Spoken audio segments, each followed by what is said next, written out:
Hello all, Joe Weaver here again. Another awesome day to you all. Today I wanted to pass along some information. It's sort of like I was having a conversation the other day with a friend, and I was talking to him about the addictive nature of fear and drama. And I sort of, some new ways of describing it sort of came through, and I wanted to share with you some of that information now. The first time I heard about the addictive, say, nature of fear and how fear actually produces hormones, a hormonal release in our body, is from my friend John Armitage, or some people know as Harry Baba. And since then, which has been, at least 3 or 4 years since I've heard that, I've been looking within my own, say, patterns within my own self and seeing how these, the energy produced from these different levels of, say, ego consciousness and so on, actually how that, reacts within my own body. And also I've been observing the same thing within other people, not only through my work and my seminar courses, but also just within family, friends, and the general population. And so one of the main things regarding, you could say, let's look at in order to really see the addictive nature of something, let's first look at what balance. And everything within nature basically is working to stay in balance in some way. Wherever it is, whatever level of consciousness it is, it's working to always be in balance wherever it is. The earth does it. Everything on earth basically is working in different levels of balance. So if we look at trees, or we look at an animal species or whatever, it's always working to basically live in balance, find that balance within its own self, or in its nature to live in balance. And where they're in balance, wherever there is imbalance, then there's always a struggle to basically find that balance again. So let's look at addiction in itself. Say if you were observing someone that had a heroin addiction, a very powerful, say, heroin or cocaine addiction, or some kind of addiction like that. And when you look at what is the balanced state of a person that has a very, very strong heroin or cocaine addiction, their balanced state would be when they reached that high. After they would take the heroin or the cocaine or whatever, they would reach that high state, and then after that, of course, a period of time would go by and they would essentially drop down, going back down out of what is perceived to them as balance. So the balancing state of a heroin addict is the high. It's the basically high point in the middle ground of their experience. So for a heroin addict, the balanced state would be that point. So now let's look at other forms of addiction. There are lots of people, and through, say, eating, emotional eating, when we eat emotionally, basically we are looking to have some kind of inner balance. The food in itself may actually give us more peace, or, say, feeling within ourselves of balance. And therefore, a lot of people actually eat and overeat emotionally, which basically creates a balance, but it's only a short-term balance within their own selves. But then afterwards, we may lose that, say, feeling of gratitude or balance within ourselves, or whatever that food may have done within ourselves, or filled that space within us. And then afterwards, of course, that feeling goes away, and we may be searching again for that food, eating, or whatever that is, to bring that balance within ourselves. So if we are looking at that particular scenario, again, the balanced state of a person having emotional addiction to food would be the balance of, after they ate it, they would feel more balanced within themselves.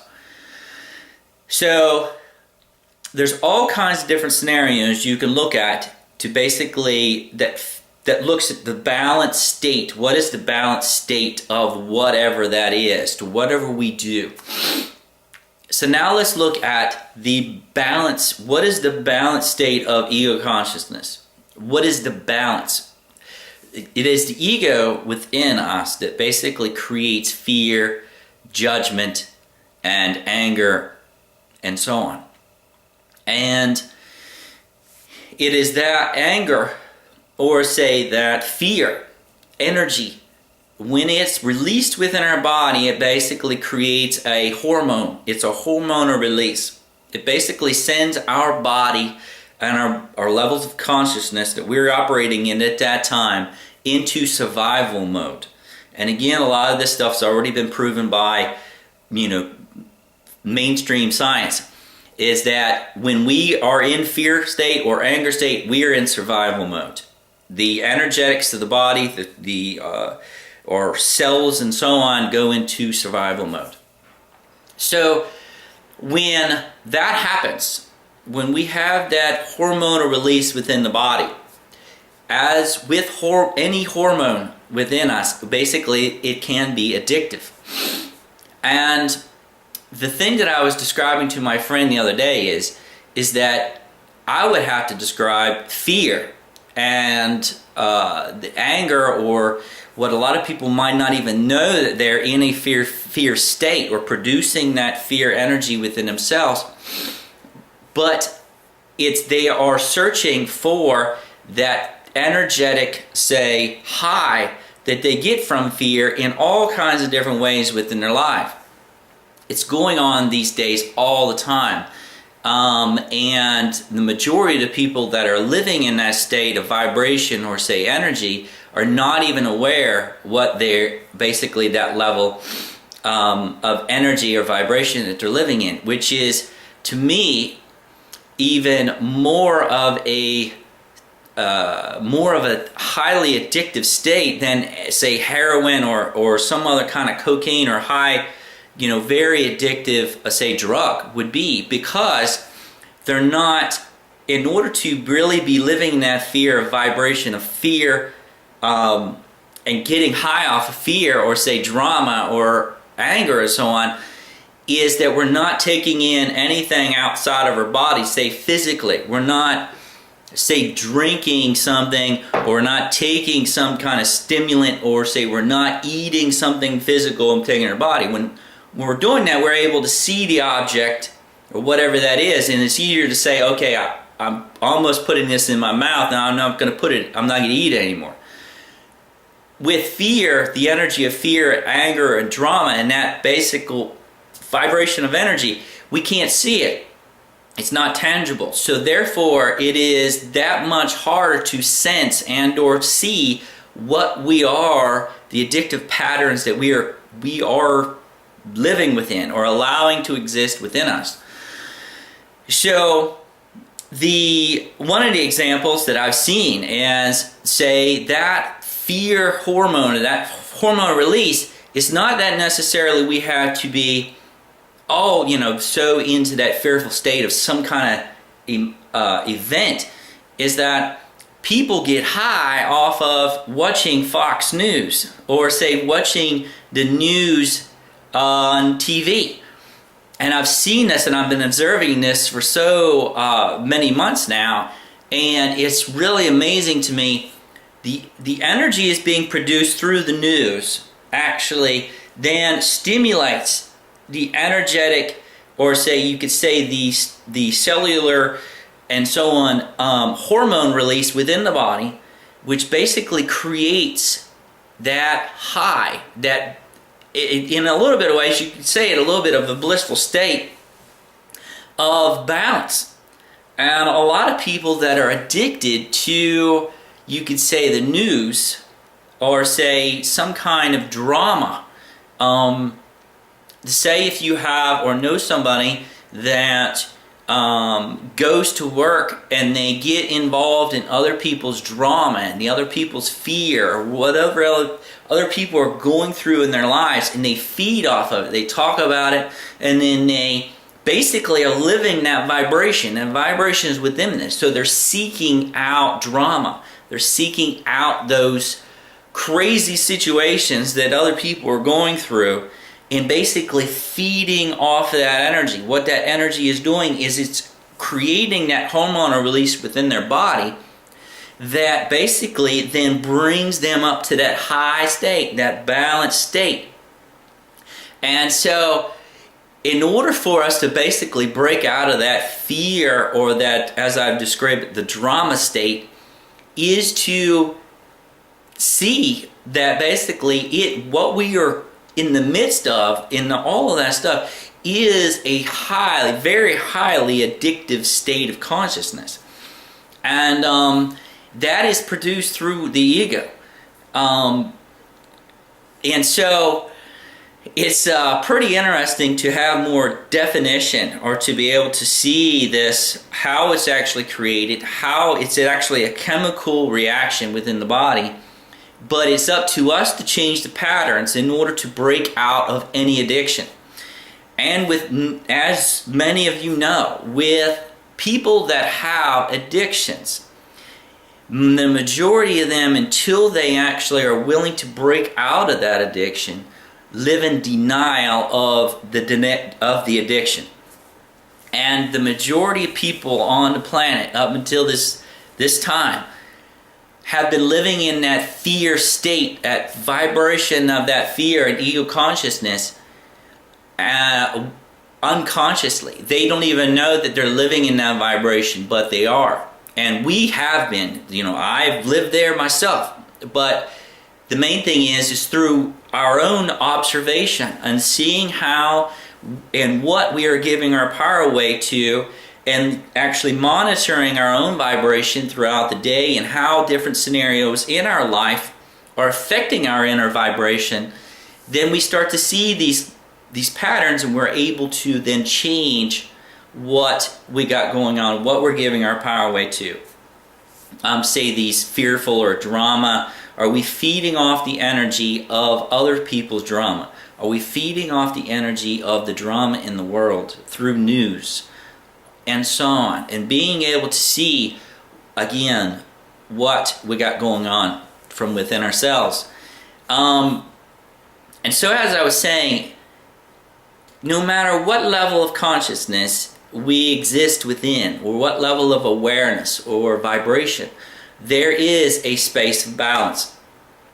And just like with the ego, just like I spoke about the addiction of fear and judgment and so on, is that all people in all levels of consciousness are searching for and working towards that inner balance, no matter what level of consciousness we are in. So as we are expanding in consciousness, we move into another level of our own awareness, of our own, say, inner knowingness. And once we expand out to another level of that awareness, we're finding balance within that space. When we span beyond the ego, say, living in that fearful state, then we're finding another level of balance. And as we continue to expand in awareness, expand in consciousness, awareness, we find balance no matter where we are.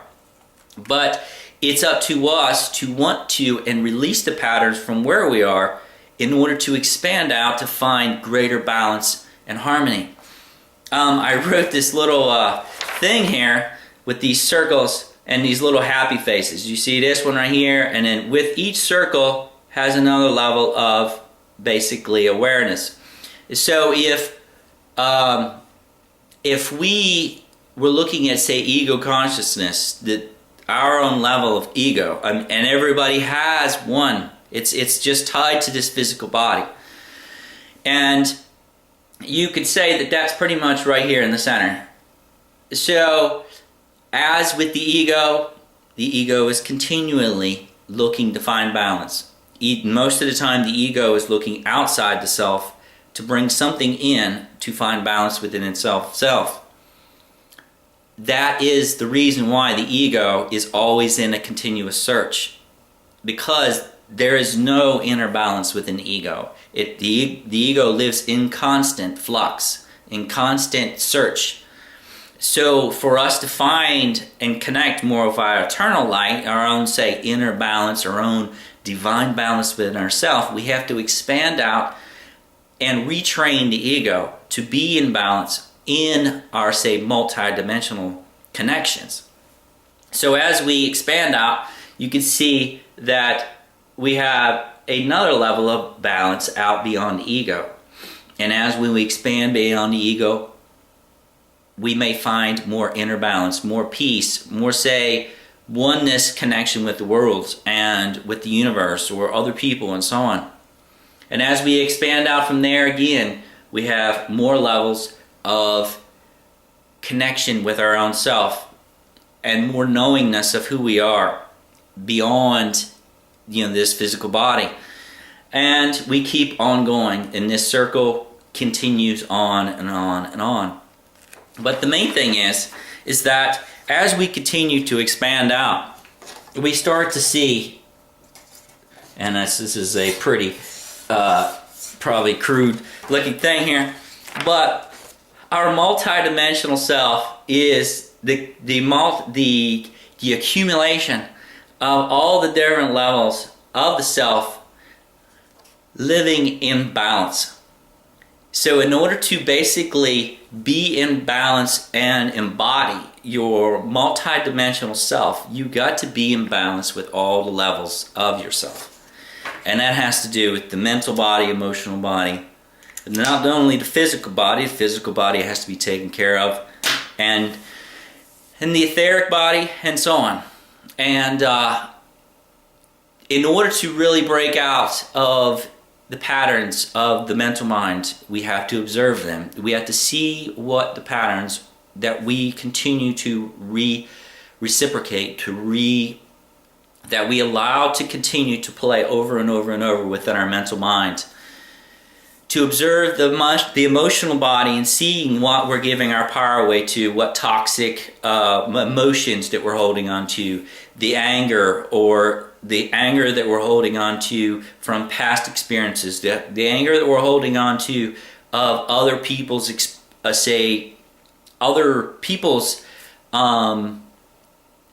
actions that we might have been involved in, and basically allowing that forgiveness to release that anger. And the same thing with the emotional patterns of, say, eating, or the emotion of giving our power away to other people, to that they might be giving balance within ourselves through their own, say, having them in our lives. But again, that's what creates toxic relationships, or, say, karmic relationships, as tied to the emotional body. So we have all this different stuff going on all the time, but the more that we take the time to focus on what we got going within ourselves, the easier it is for us to, say, come and be at peace with what we got going on within our own life. Some people have asked me, like, how do you know all this stuff? Who told you that? Where did you read that, or whatever? And the main thing is that I take the time to really analyze, to observe what's going on within myself, what is reflecting within me that's going on in the world.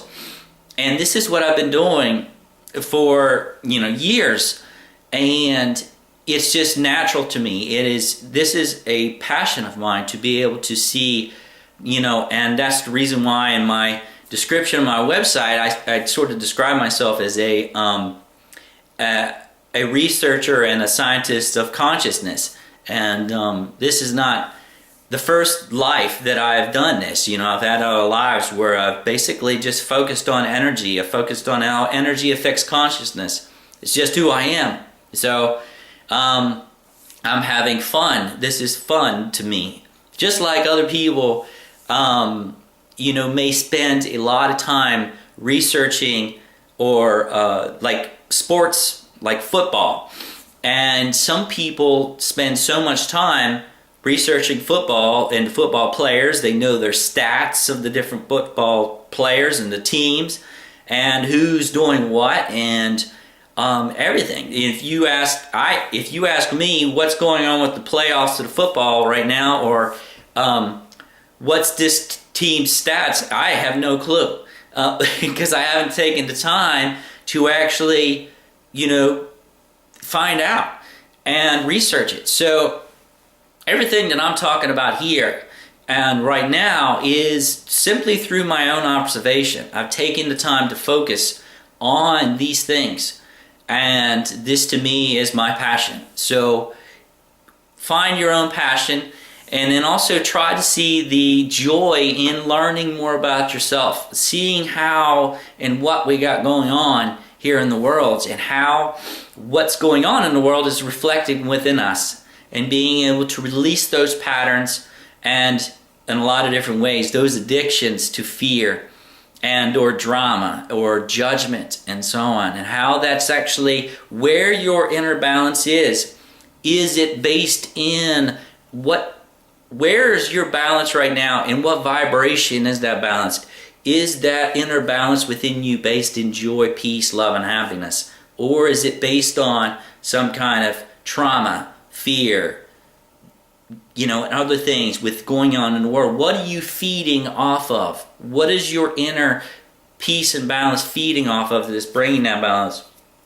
So anyway, that's some stuff I just wanted to share today regarding the addictive nature of fear and drama and the inner balance within us. So hope this assists. Till next time, namaste.